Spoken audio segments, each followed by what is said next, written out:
मोदी सरकारनं वक्फ सुधारणा विधेयक लोकसभेत मांडलं। विधेयकावरती चर्चा सुरू, तर काँग्रेस लोकांची माती भडकवते। किरेन रिजिजूंचा हल्लाबोल।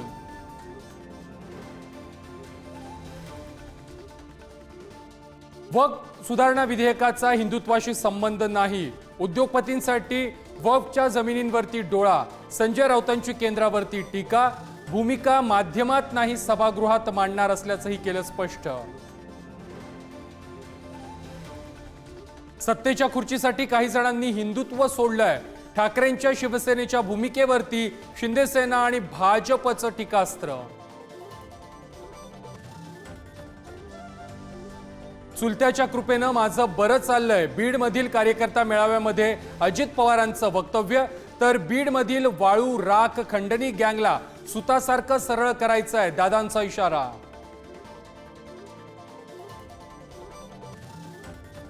बीडमधील आश्रमशाळेच्या शिक्षकांचं आंदोलन, अजितदादांच्या ताफा अडवण्याचा प्रयत्न। आम्हाला न्याय द्या, अन्यथा आत्मदहन करण्याचाही इशारा।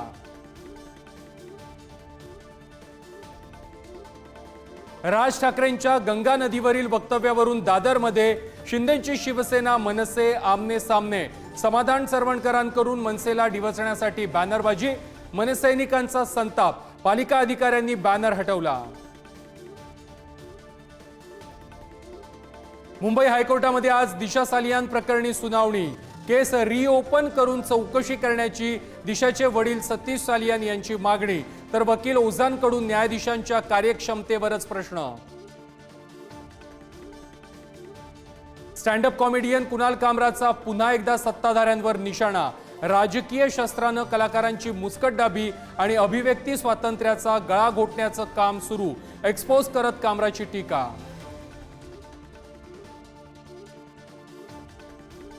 बुलढाण्यातील शेगाव खामगाव महामार्गावरती तिहेरी अपघात।